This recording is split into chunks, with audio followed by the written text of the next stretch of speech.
그녀는 평범한 삶을 비범하게 만들었다. 20페이지 살펴보겠습니다. 오늘 살펴볼 소제목은 하느님께 무한히 의탁함의 모범인 파우스티나.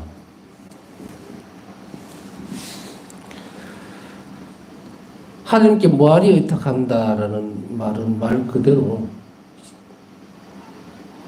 어떤 조건이나 제한이 없이 모든 것을 다 내놓고 맡긴다는 그런 의미죠. 우리 의탁이라고 얘기를 할 때도 마찬가지지만 선하신 하느님과의 관계에 있어서 사실 이제 수독생활이나 또 영성생활이나 이 부분들을 살펴보면 끝이 없어요. 적당한 것이 없는. 물론 걸어가는 과정에서는 울퉁불퉁합니다. 뭐 부족한 것도 있고 또 뭔가 잘한 것 같은데 빠뜨린 것도 있고 그러면서도 조금씩 더 나아가게 되는데 파우스타 성녀에게 있어서 무한히 의탁한다는 그 사실에 대한 모범적인 형태로서 파우스타 성녀가 우리에게 제시되어진다고 표현을 할 수 있겠죠.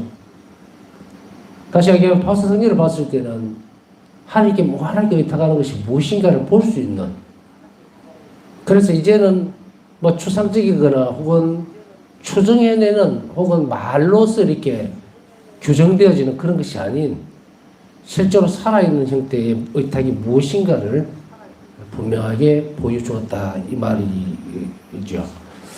파우스타 성녀는 우리에게 있어서 큰 희망이면서도 동시에 낙담하거나 절망하거나 또 기대치를 너무 낮게 잡는, 우리는 그래 안 해도 되지 않겠느냐라고 하는 그런 것에서 완전히 탈피하게 만들어주는 부분으로서 제시가 됩니다, 우리에게. 그래서 파우스타 성녀의 생애를 살펴보면 아주 일반적이에요. 태어날 때부터 시작해서 자라는 환경이라든지 혹은 살아내는 모습이라든지 이런 걸 보면 일반적이라는 말은 특별한 부분이 아니라는 이야기죠. 그러니까 수녀원에 가서도 한번 살펴볼까요? 자, 수녀원에 갔을 때도 보면 어떤 다른 형제보다 못했다라는 것은 아닐 겁니다. 수녀 가기 이전에도 우리도 마찬가지죠. 자녀들이 10명이나 되었다라는 것은 정말 상상하기 어려운, 지금으로 생각하면 요즘 젊은이들 뭐 한 명도 놓기를 싫어하고 힘들다고 그냥 그런 소리를 해서 하는 시대인데, 지금 그 옛날에 우리나라도 마찬가지거든요. 그죠? 우리 아버님대나 부모님대 조금만 거슬러 올라가 보면 보통 한 집에 뭐 6, 7명은 예사롭게 이렇게 있던 시대를 비교해 보면 아마도 이 시대에 파우스타 성녀의 가정도 특별하게 많은 가족 숫자는 아니었다라고 생각이 되어지죠. 그렇게 이제 일상적이라는 이야기예요. 보편적인 가정이에요. 그렇지만 가난한 보편적인 가정입니다. 뭐 재산이 많고 그다음 넉넉하게 사는 사람들에게 있어서야 자녀들의 어떤 숫자가 많다 한들 충분히 감당이 될 수 있죠. 그러나 이 없는 생편에 이렇게 자녀들이 많을 때는 일반적으로 좀 어려운 상태에 놓여져 있다 이렇게 볼 수 있고요. 그다음 수녀원에 들어갔을 때도 살펴보면 우리가 이해하기 힘든, 우리가 수도 생활에 대해서 막 정확하게 수도원에서 살아본 사람들이 없죠, 그죠? 이 방송을 듣는데 물론 수녀님들이 들을 수도 있어요. 그 경우의 수를 제외하고는 일반적으로 수도 생활의 어떤 시간표나 그거 아무것도 모릅니다. 우리가 아무것도 모르는 상태에서 이렇게 파우스타 성녀의 수도원 생활이 이제 일기에서 이렇게 드러나는 보면, 와, 이거 참 지독하다 할 정도의 어떻게 이렇게 살지? 이런 부분들. 그걸 충분히 감안하고서라도, 그러면 그 주변에 있는 다른 어떤 수녀님들, 그 자비성도 수녀님들, 그 수녀님들은 그러면 아주 파우스타 성녀가 그곳에 계셨으니까 굉장히 좀 특성이 뛰어났는가? 아니죠. 예수님은 화가 나서 떠나시려고 그랬죠, 수녀원을. 그것이 일반적인 형태의 어떤 모습일 수밖에 없었어요. 우리가 뭔가를 보면은 이것은 너무 지독하다. 이건 왜 이렇게 될까? 이렇게 될까를 일일이 다 하면은 정신없고, 어쨌든 바우사 성녀가 머무르던 그 자비성도 순례의 조건도 굉장히 안 좋은 상태. 우리가 볼 때 너무 참 바우사 성녀를 애처로워할 정도의 어떤 그런 일기의 모습 안에서 드러나죠. 그러나 우리가 아무리 이렇게 저렇게 끼워 맞추어서 바우사 성녀가 참 인간적으로 당할 수 있는 부분들, 환경을 살펴보면은 그 13년이라는 그 수도생활 전체를 살펴봤을 때도 글쎄요, 제대로 된 생활을 누렸다고 보기가 참 힘들어요. 여러 가지 상황으로 살펴볼 때. 그러나 그럼에도 불구하고 우리가 더 진지하게 들여다봐야 될 것은 이 성인이, 이 바우사 성녀가 그 조건적인 부분을 다 극복하고 하느님과의 관계 안에서 어떻게 맺어졌는가, 열매가 맺혔는가만 살펴보자는 이야기죠. 그렇게 본다면 우리는 언제 어디서나 어떤 모양이든 하나님께 의탁할 수 있다는 이야기가 되죠. 그것을 바우사 성녀는 철저하게 우리가 볼 때도 정말 놀랍다, 정말 이럴 수가 있을까라고 하는 그걸 뚫고 성인이 된 거예요. 그러니 우리가 아무리 지금 열악한 환경에 놓여 있어서 이걸 제대로 따라가겠나, 실천할 수 있겠나, 너무 어려운 거 아니라고 얘기할 수 없다는 이야기예요. 가끔씩 이러죠. 이 가르치고 또 같이 나누고 이러다 보면은 이런 얘기를 종종 듣습니다. 신부님 저 자신이 없어요. 바우사 성인처럼 그렇게 살아낼 자신이 없어요. 그러면 지뢰급을 먹고. 근데 제가 해줄 수 있는 일이 이야기가 뭐겠습니까? 걱정하지 마세요. 당신한테는 예수님이 그렇게까지 원하지를 않을 겁니다. 라고 얘기할 수밖에요. 겁을 미리 집어먹을 정도로 뒤로 물러나가 있는 그 영혼에게 예수님이 서서 그 사람이 한들 맡기겠습니까? 그러니까 이거는 첫 출발을 우리는 예수님께 첫 출발부터 맡기고 가야 돼요. 제가 저까지 올라갈 수 있는 자격이 있겠습니까? 제가 이렇게 노력해도 되겠습니까? 라는 그거는 깡그리 잊어버리고 이 지점에서도 자기가 주인인 거지. 안 하면 안 돼요. 글쎄, 안 하면 뭐 할 수 없죠. 응? 예수님이 너는 이까지 따라오느라 얘기도 안 했는데 허락도 안 받고 나는 그거 못 가요. 이거 뭐 이상한 거 아니에요?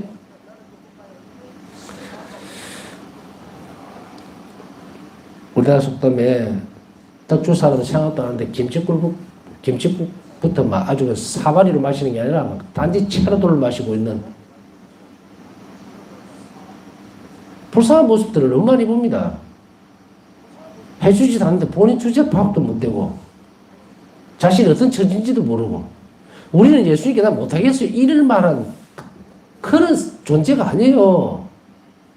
어쨌든 좀 살려주세요. 가야 될 판에 그 바우사 성령이니까 그랬지. 나는 그까지 뭐 하지도 못할 건데 배우니까 배울수록 더 예수님은 배우면 배울수록 그런 사람에게 요구 안 합니다. 성인이 될 사람, 당신을 사랑하는 사람, 그 선택은 예수님이 하신다고요. 내가 하고 싶다고 하는 게 아니에요. 자비신심을 가르치고 그리고 이것을 학문적으로 신학적으로도 접근을 하고 비정을 하다 보면 정말 속으로 웃음이 나오는 사람들을 참 많이 봅니다. 예수님께 매달려서 울고불고 제발 좀 그 길로 저를 이끌어주세요 해도 뭐 할 판에 뭐 바우사성에 대해서 알고 나니까 영성을 배우고 나니까 난 도저히 못하겠는데 이 도대체 어디서 나온 자신감인지. 그렇다고 하더라도 그것이 면제되는 거라고 착각하면 큰 오산입니다. 가야 될 것을 가지 않고 포기하는 것은 마지막 날에 각자가 책임을 져야 돼요. 이거는 선택할 수 있는 부분이 아닙니다. 의무지. 그것을 거절하느냐 안 하느냐의 문제는 자신의 권력 문제와 직결되어 있어요. 이것을 제대로 제정신 차리고 들어야 돼요. 바우사 성녀를 우리에게 제시한 것은 이렇게 이 성인은 이렇게까지 이 정상에 도달했습니다 라고 제시해 주는 게 아니라는 이야기입니다. 바우사 성녀는 이것이 반드시 가야 될 길임을 알기 때문에 어떻게 노력했는가를 바라는 거예요. 근데 우리는 앞에서 많은 사람을 만나보면 뭐라고 얘기합니까? 꼭 가야 될 것입니까? 라고 묻는 거하고 똑같죠? 가기 싫어요. 응. 나는 바우사 성인이니까 그렇지 왜 내한테 그걸 요구합니까? 그럼 오지 말라고. 천국을 포기하는 거죠. 천국을 여기에서 제가 이야기하는 거는 천국을 포기한다는 말이 뭐 천국에서 뭐 포기하니까 저 딴 데 간다 그런 의미가 아니고 바로 가야 되죠. 바로. 천국으로 바로 가야죠. 근데 포기한다는 말은 저는 제가 말해서 여러 개 들렸다 갈게요. 예수님 하는 거하고 똑같다는 이야기예요. 이게 일상적인 겁니까? 혼인 문제에 있어서도 마찬가지입니다. 오늘날 관면원배를 굉장히 많이 받고 있는데 관면원배 자체가 잘못된 거예요. 얘가 여기서 관면원배가 잘못됐다는 말은 다른 의미가 아니고 관면원배가 일상적인 것이 아니라는 이야기입니다. 특별한 거예요. 신자들은 신자끼리 결혼을 해야 돼요. 성사혼이 되어야 된다고. 근데 시대가 바뀌고 뭐 이러니까 관면원배가 자꾸 있어 도니까 관면원배는 당연한 것으로 착각을 해요. 당연한 것으로. 이런 말이에요. 제가 만난 신부할 때도 이거는 가뭄에 콩나듯이 혼인 성사를 주례를 하고 관면원배는 그냥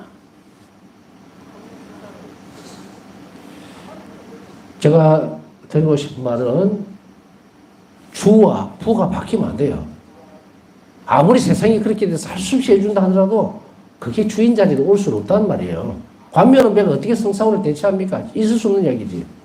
바꿀 수 없는 보물이에요. 혼인성사가 다이아몬드라면 관면원배는 구리입니다. 구리. 어쩔 수 없이 선택되어지는 거예요.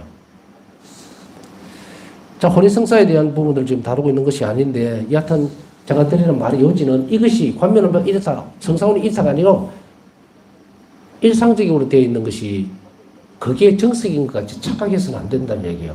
100명이 모여있는데 100명 중에서 80명이 저는 뭐 파사성일처럼 못 살 것 같아요. 난 그냥 내 방식대로 살다가 그냥 죽을랍니다.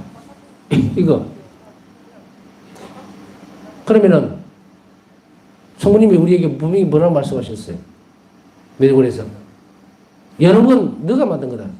사람이 만든, 여러분과 지우고 사람이 만든 거다. 하나님은 너희들이 사랑하는 자녀들이 천국으로 바로 오기를 바란다. 그런데 아이고 저는 죄가 많아서요. 저는 천당으로 바로 가면은 뭔가 좀 참 뻔뻔스러울 것 같아서 우리 가운데 누군가가 또 그런 얘기를 하면 아이고 저는 천당 갈랍니다. 나 천국을 바래요. 이러면 옆에서 아이고 지금까지 이렇게 좀 더 겸손하지도 못하고 교만해가지고 이러죠. 실제로 있는 이야기들 아닙니까? 그래서 눈치 봐가면서 천국 간다는 소리는 뭐라고 쭈삣쭈삣하고 왜 이렇게 됐을까요 세상이? 우리는 천국을 바라고 지향하고 살아가야 돼요. 죽으나 사나 막 죽기 살기로 천국을 향해서 가야지. 그 다음 과정은 끔찍하고 끔찍합니다. 그건 선택하면 안 돼요 절대. 그러니 제가 이 하나님께 뭐하니 어떡하면 모범인 파우스타 순이라는 이 작은 소제목이 들어가기 전에 왜 이렇게 강조를 하느냐. 적당하게 나는 이러니까 적당하게 적당한 천국이 어디 있습니까? 절대로 없어요. 바우사 성녀가 완전히 의탁함으로써 바로 하나님께 갔다면 우리도 그렇게 가라는 얘기예요. 그래서 아까 말씀드렸듯이 아이고 저는 그렇게까지 가지 못하겠습니다라고 하는 사람은 스스로 하나님은 저걸 부정하는 사람이다. 내가 천국을 선택하고 연옥을 선택할 수 있는 사람이라고 착각하지 말라는 이야기입니다. 예수님이 우리에게 바우사 성녀를 이렇게 훌륭한 모범으로 주신 이유는 지치지 말고 절망도 하지 말고 낙담도 하지 말고 자신의 비참함도 보지 말고 오로지 내 자비함을 보고 따라오느라 이거예요. 그러니 누군가가 자신 넘쳐서 파이팅이 넘쳐가지고 저는 천국 갈랍니다 라고 해서 되는 것이 문제가 아니라 저도 바우사 성녀처럼 이렇게 완전하게 의탁함으로 인해서 천국에 가고 싶습니다라는 그것이 똑바로 서야 돼요. 그래야 이게 공부도 할 수 있는 것이고 기도도 할 수 있는 것이지 이게 무너지고 뼈대가 무너져 버리면 도대체가 어디를 향해서 가야 되는지도 모른다면 배울 필요도 없고 기도할 필요도 없는 거예요. 그렇기 때문에 이것은 뭐 여러분들을 정리시켜주는 작업입니다. 이쪽으로 튀어나온 사람 이리 들어오게 만들고 여기로 나가려는 사람 이렇게 나가요. 그러니까 여러분들 가운데는 이제 이 공부를 시작하면서 누구도 낙담해서는 안 됩니다. 포기해서도 안 돼요. 아, 방사성애를 저렇게 은총의 힘으로 하나님께 의탁할 수, 완전하게 의탁할 수 있었다면 나도 똑같이 하나님 은총을 힘입어서 내가 그렇게 갈 수 있겠구나라고 항상 기쁘게 살아갈 것을 결심해야만 이제 다음부터 이 의탁의 정신이 뭔가 하는 것이 의미가 있어지고 그리고 내 태도가 확실하게 드러난다는 것을 강조하고 싶어서 말씀을 드리는 겁니다. 의탁의 정신은 하나님의 자비에 대한 신심에서 매우 중요한 핵심이다. 의탁하지 않는 사람은 한 자비에 대한 신심이 없다 이 말입니다. 의탁이라고 하는 것은 자비 신심의 가장 중요한 핵심 중에 하나예요. 의탁과 자비.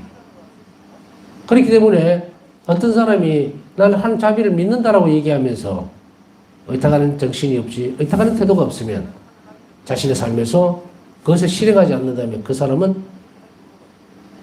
자비에 대한 신심이 없다. 다시 얘기하면 한 자비를 안 믿는다. 이런 면에서 루지 신부는 이렇게 얘기합니다. 의탁 없이는 예수님이 바라셨던 이 신심이 있을 수 없다라고 했다.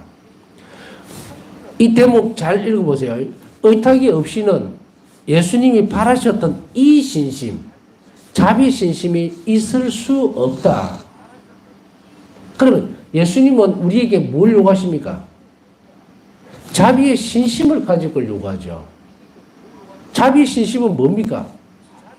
하나님이 자비롭다는 사실을 믿는 거예요. 그런데 그 믿음이, 하나님 자비롭다고 하는 이 믿음이, 이 신심이 어디로 드러나느냐? 의탁의 태도로 드러나는 거예요.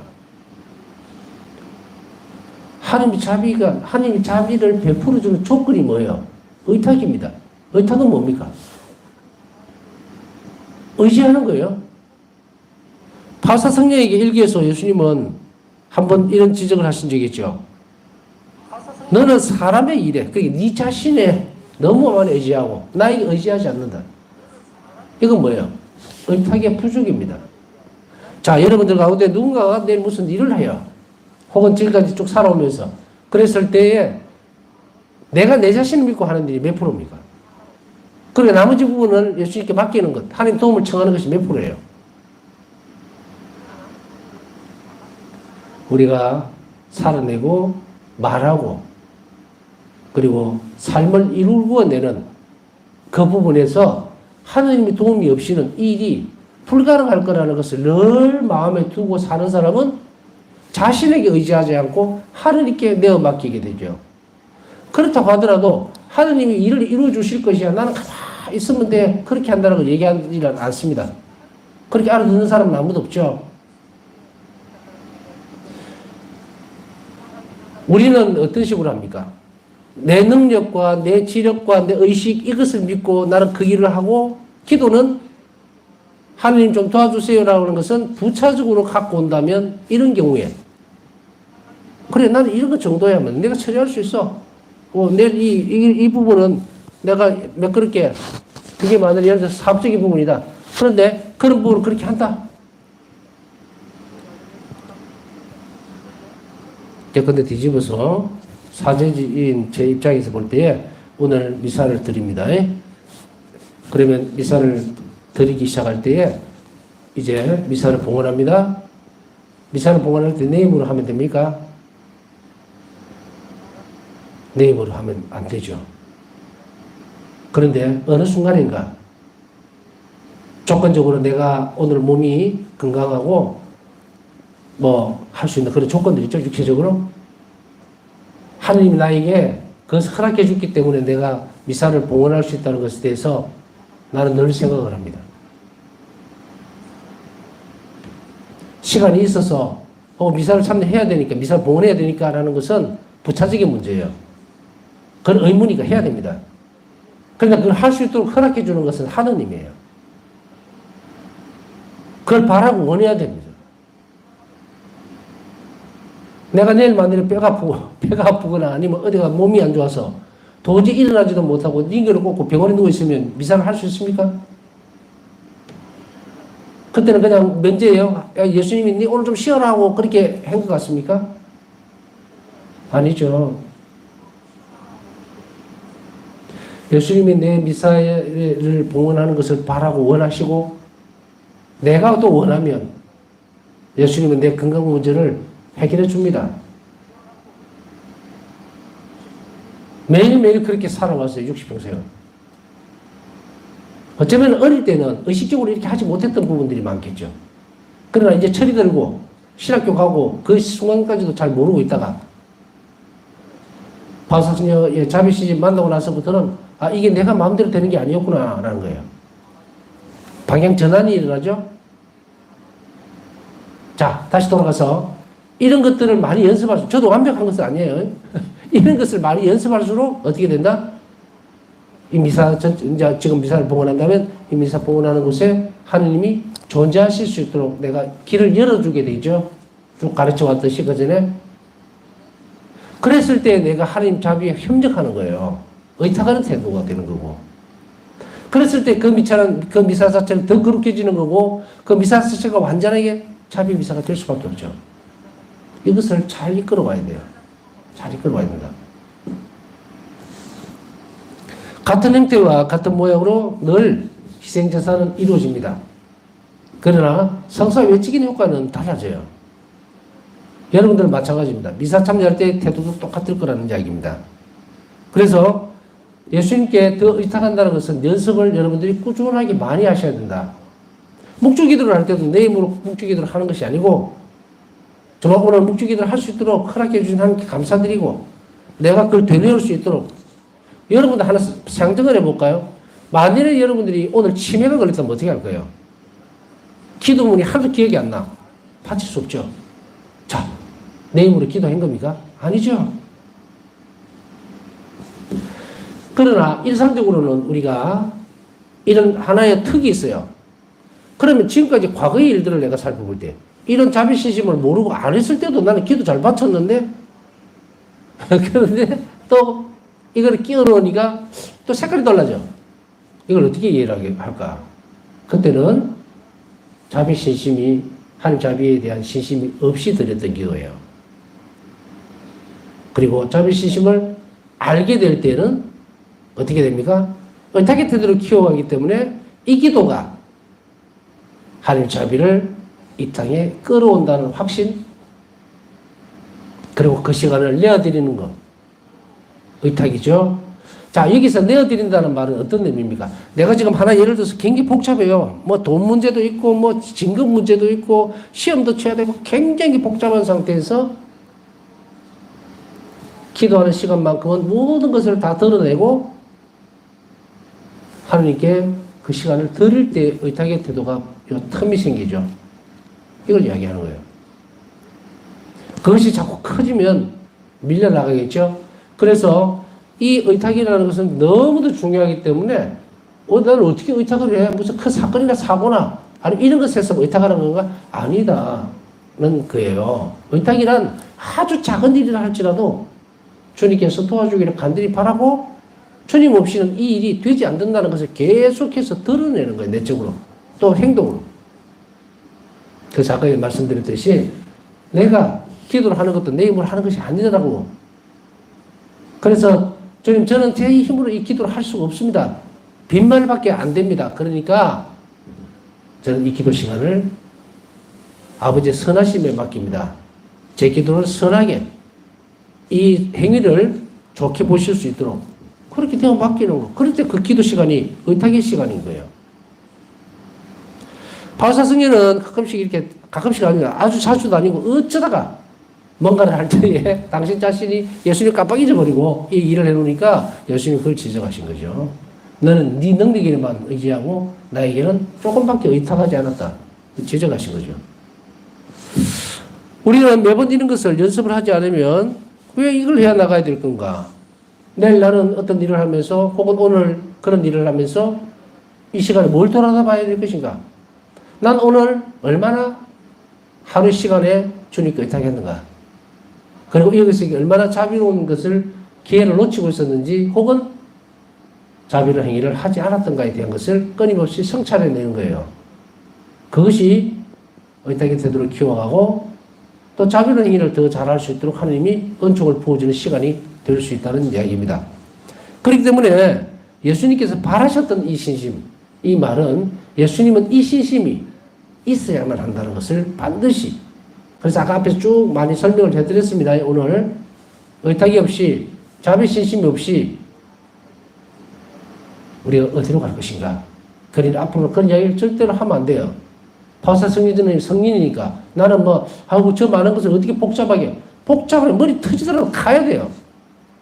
최선을 다해서 나는 할 수 있는 만큼 주님 나는 그 붙들고 가겠습니다라고 해야지. 저는 연옥 갔다 갈게요. 나는 지옥 갔다 갈게요. 그거하고 똑같잖아요. 이걸 안 한다는 이야기는 최선을 다해라는 거예요. 이 말은 여러분들이 낙담하지 않도록 하기 위해서 드리는 말씀이에요. 가끔씩 저도 그런 생각을 해봤거든요. 아이고, 이거 성인처럼 이렇게 살다가는 죽어나겠구나. 내가 과연 그렇게 할 수 있을까? 보니까 내 삶을 다 포기해야 되니까. 근데 시간이 지날수록 내가 포기하는 것이 아니라 완성되어 가는 거예요. 더 편하게. 그것을 알기까지 시간이 걸리겠지만 어쨌든 예수님은 우리 모두가 이 자비 신심을 반드시 가질 것을 요구했는데 그 요구 안에 뭐가 있느냐? 의탁의 태도를 가질 것을 반드시 요구하고 있다는 거예요. 그러니 우리는 피해갈 수 있거나 선택할 수 있는 것이 아닙니다. 그러므로 하나님 자비 사도는 의탁의 태도를 갖는데 뛰어나야 한다. 특별히 자비 사도, 파우스틴 지원자와 회원들은 이 부분에 대해서 의탁의 태도를 갖는 데 있어서는 뛰어나야 합니다. 남들보다 훨씬 더. 그러기 위해서는 더 많이 기도해야 되고 더 많이 연습해야 된다.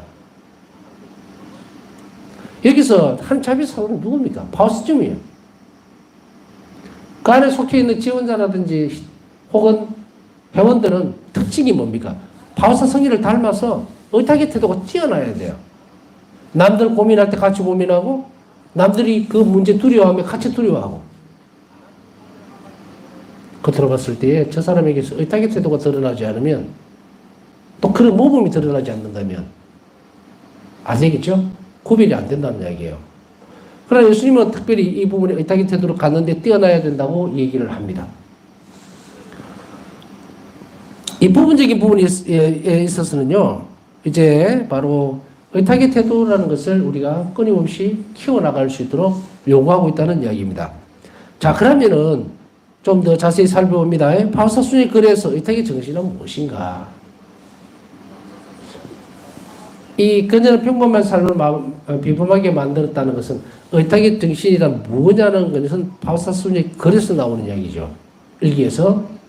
그리고 실천적인 부분에서 어떻게 의탁을 실천했는가를 볼 수 있고, 이 부분은 어디하고 중첩이 되느냐? 의탁의 태도. 의탁의 학교에서 다 배웠습니다. 두꺼웠죠, 책이.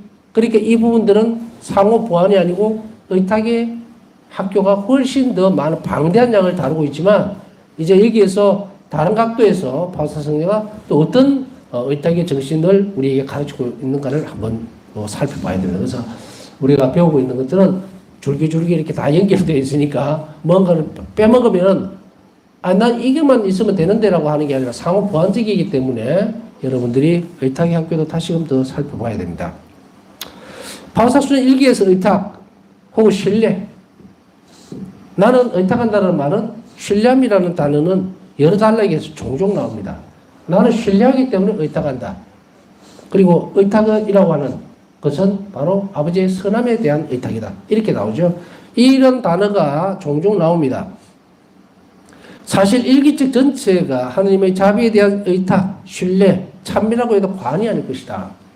그래서 제가 여러분들과 처음에 3년 전에 유튜브를 해봐야 되겠다라고 할 때 제일 먼저 무엇을 했느냐면 친근감을 주기 위해서 갑자기 뭐 자비가 풍성하시다는 책을 들고 또 강의하겠습니다. 이건 뭔가 앞뒤가 안 맞아요. 집을 짓는데 적어도 뭔가 뼈대를 이렇게 만들어 놓고 지붕도 올리고 안에 실내 장식도 하고 이래야 집이 모양이 만들어지는데 기초도 없이 갑자기 이렇게 탁 하면은 많은 사람은 어떻게 하겠어요? 저게 도대체 어디에서 나온 책인가?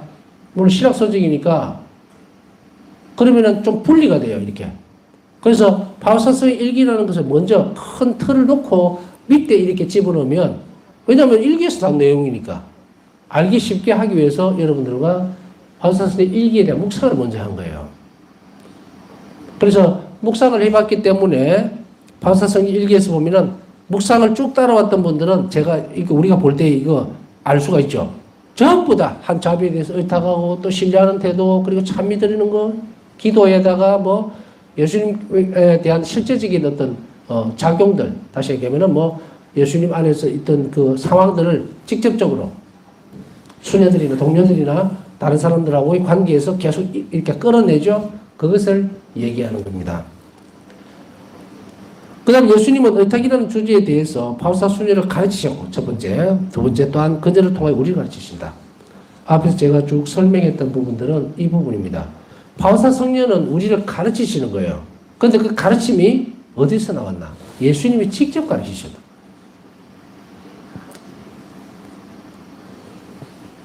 너무 놀라운 일이라고 생각이 들어요, 저는. 여러분들도 그렇겠죠? 예수님이 친히 가르치셨다. 그렇다면은 2000년 전에 제자들을 직접 가르치시고 난 이후에 그 다음에 제자들에 의해서 교회의 구성원들이 가르침을 받죠. 그래서 2000년이 흘렀단 말이에요. 2000년이 흘러서 결국은 지금 이 시대에서는 예수님께서 다시금 바울사 성녀라는 이분을 통해서, 성인을 통해서 이 성인에게 직접 가르치셨다.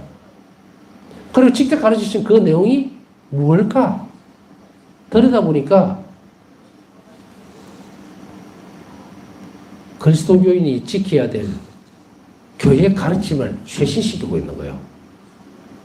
더 풍요롭게 만들고 더 잘 받아들일 수 있도록 만드는데 두 가지 작용을 했죠. 바울사 성녀를 직접 가르쳐서 이분을 성인으로 만들었고, 그리고 그 성인을 통해서 우리를 가르치죠. 그래서 바울사 성녀 유해가 저기 모셔져 있는데, 우리는 바울사 성녀 유해 앞에 왜 와야 되는가? 가르침을 받기 위해서. 이건 굉장히 중요한 부분입니다. 필요한 은총을 얻기 위해서. 우리가 자비의 사도로 살아가기 위해서 의탁의 태도가 부족한 사람들은 반드시 여기 와야 한다. 반드시 와야 한다는 말은 여기를 안 오면 안 된다는 말로 이해하면 안 됩니다. 좀 더 빠르게 하나님께 더 가까이 가고 싶어 하고, 의탁의 정신과 자비의 정신으로 더 깊이 살려고 한다면 시험을 칠 때 컨닝을 좀 해야 되겠죠. 조력자를 얻어야 됩니다. 여러분들이 아무리 집에서 뭘 어떻게 하고 연구를 하고 하는 거 하고, 실제적으로 유학교 와서 이 성인에게서 직접 가르치면 내적인 가르침이에요. 저는 맨날 저기 앉아서 그냥 뭐 해주세요 하고 안 빕니다. 빌지 않아요. 그런 기도 안 합니다. 단지 나에게 지향을 두고 부탁했던 사람들을 위해서 기도를 하지만, 또 다른 한편으로는 바울사 성녀에게 예수님을 더 잘할 수 있도록 그 은총을 주십시오, 저에게.